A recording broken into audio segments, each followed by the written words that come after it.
thing that's interesting is that you all have big lives, and the bigger your life is, the more components you have.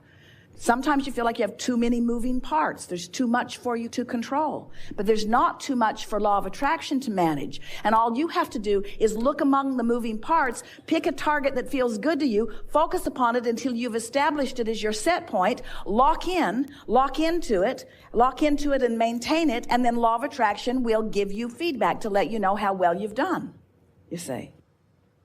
Find the general place and lock into it.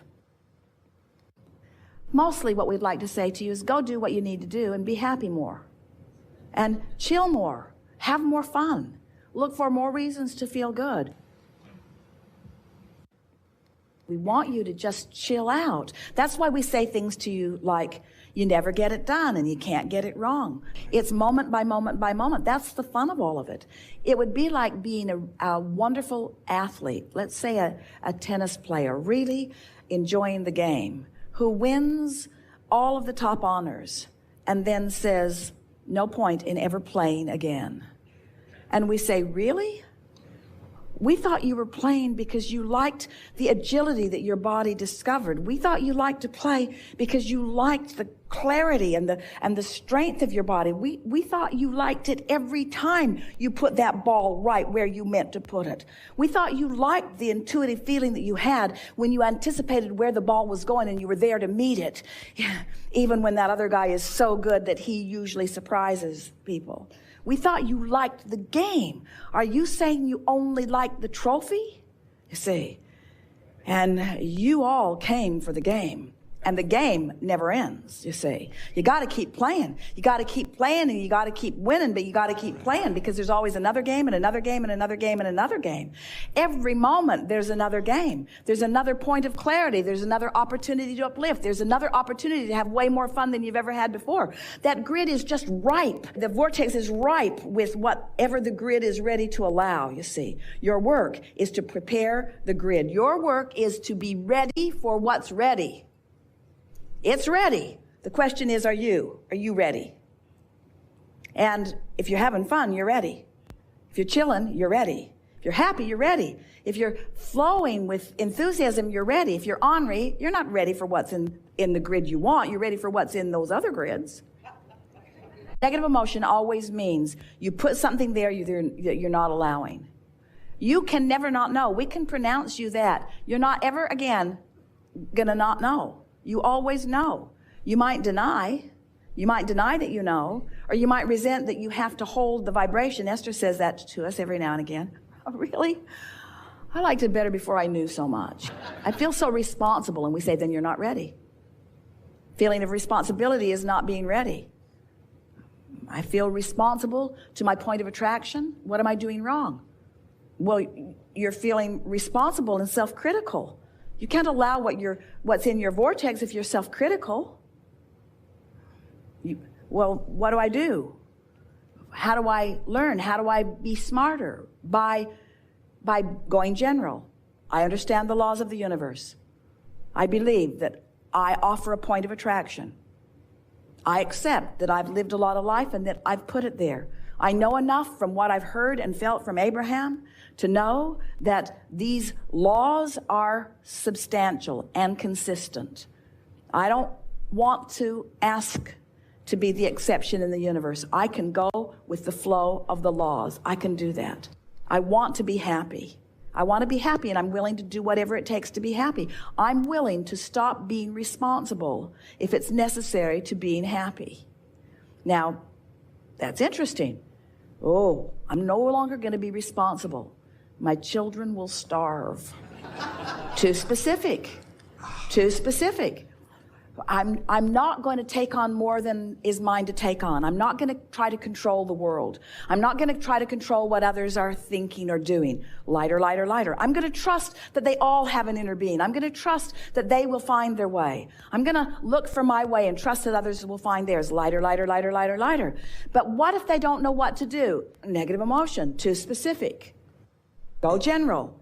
Well, they'll figure it out. Everybody's not ready for this leading edge conversation. And what they're ready for, the universe will deliver to them. They'll be fine. A lot of people wouldn't be happy knowing what I'm talking about here today. It's too leading edge for them. They're not comfortable with this leading edge conversation. They're ready for what they're ready for. And they have an inner being who adores them, who has their back, and all kinds of non-physical energies that are focused with them. We're not supposed to ever get it all figured out. There's always more to figure out, more. I'm going to use my point of attention right here and now, my point of power, which is where me and me converge. It's where the non-physical inner being me and the physically focused me is where we converge. I'm going to converge right here in this now moment, and I'm going to feel good while I do it. I'm going to feel good. So then you turn on the television and there's something troubling. Turn it off. You keep thinking about it. Change the subject in your mind. Change the subject. In other words, just keep reminding yourself, I'm going to tend to my point of attraction, which mostly means I'm going to mind my own business, which mostly means I'm going to do my best to feel good as best as I can. And I'm getting better and better and better and better and better at this. We'll put it to you this way, and here's a good definition. We've not offered this before. Action is the dabbling in the specifics of the manifestation. For the most part, most people are offering action instead of offering stable vibration. So most people are offering most of their action in order to compensate for the energy that went awry earlier because they were not aware of it in the earlier subtle stages. So if you're not aware of what you're doing vibrationally in the early subtle stages, and you've begun attracting something that there's a momentum coming, and when the grid fills in, there is a momentum. And it doesn't matter what grid it is that's filling in, there's always a momentum.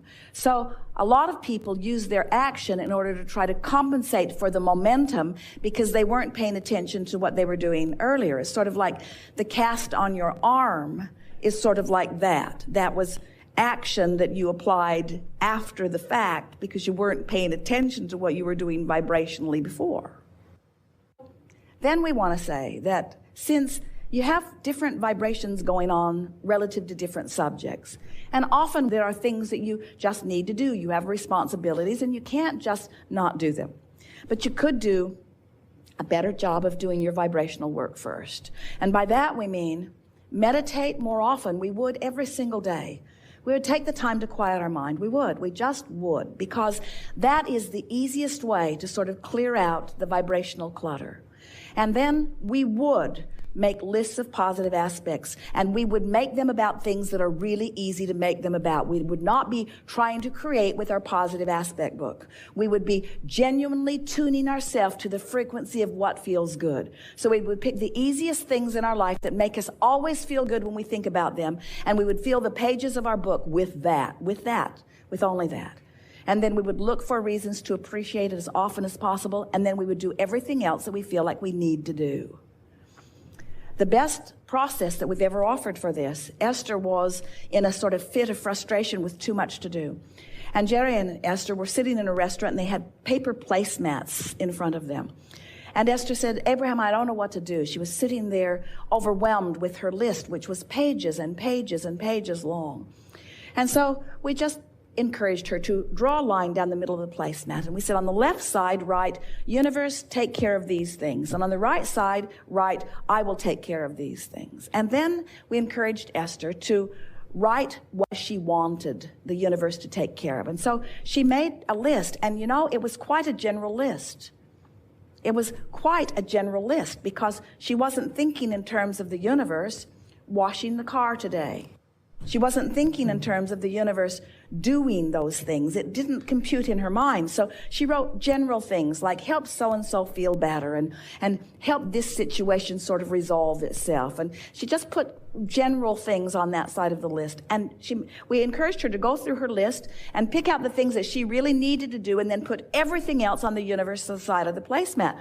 Well, so she did. She went down. It took almost an hour after they'd finished their meal for Esther to transfer everything to the placemat. And on her side were only 4 things. It was something like make a bank deposit, and they were important things that really needed to be done that day. So she accomplished those 4 things, and with relative ease. And to her astonishment, Several of the things on the universe's side of the placemat happened without her attention to them. And then she was off and running. Well, what this placemat process actually does is it teaches you to let go. It teaches you to let go of the angst, because she only chose the things that she felt were manageable. And in her new decision to only do this much, what she accomplished, which is far more important to the list than anything else, she accomplished a vibrational grid that allowed the universe to do what it's always wanting to do. And the placemat process simply got Esther out of the way, you see. You have to realize that through the experience of life, of knowing what you don't want and knowing what you do want, you have very specifically put the characteristics of what you want into the vortex. And the larger part of you has not only been aware of them, but has been the vibrational equivalent of them ever since you put them there. And every time you have a new experience which causes you to amend it a little bit, to change it or expand it a little bit, because as you move through life, you do that all the time, the inner being part of you keeps up with it. So you created it specifically, and it stands with such specificity that it stands there really specific. It does. It stands there in that perfection that you have assigned. And so now your only work is to allow the perfection that you've assigned to flow into your experience at the perfect moment in time. And that's why we said earlier, when you feel impatience, it means you're not allowing it, even though it's ready for you, you're not ready for it. It just bounces off of you. Somebody else doesn't walk away with it, but you don't get it. It is so delicious, though, to do the grid work first, and then as the grid is filling in, the action is inspired. If you've been listening to us for a while, we've been saying this for years, that if you tune in, tap in, turn on to the energy, and then do whatever you feel inspired to do. Not motivated. Motivated is trying to fix it when it's going wrong. Inspired is when the vortex is calling you toward it. That's that feeling of inspiration. And it's that feeling that you know the rightness of it. You just can't hardly stop yourself from doing it. It feels so right to you. Where the motivation is, I need to do that. That's that obligated thing. And we know there are plenty of things. You are a very busy bunch. You live in a world that is more interconnected than ever before, and you have more details that are flowing through your life experiences. If we were standing in your physical shoes, we would not integrate so specifically with so many people so much of the time. Because just your awareness of what's going on, just your Facebook alone can distract you from the core of who you are. And at the very least, we would set a vibrational tone of our intentional broadcasting. Sometimes we would like to say to you, just get aligned and then follow your inspiration. And then people say, so you're saying don't go to work and do not make my bed, do not mow my lawn, do not do any of those things that I feel responsible to do. And we say, well, the thing about that is that when you don't do what you said that you would do, then usually it gets worse. In other words, because not doing something is taking action too. Ooh, not doing it is an action too. Whether you do it or don't do it, you're taking the action not to do it, just like you're taking the action to do it. Have you noticed how difficult it is not to do something? Jerry used to say to Esther, honey, do not pick up that suitcase. And Esther is thinking, there's no way in the world that I am not going to help this little person pick up my suitcase. In other words, non-action is more difficult sometimes than action. You want to do what you're inspired to do. Don't make decisions about what you're not going to do, and don't make a lot of decisions about what you are going to do. Make decisions about how you're going to feel, and then do anything you feel like doing. And you're going to discover you're going to be way more active in your aligned state. Way more action is going to occur to you. You see,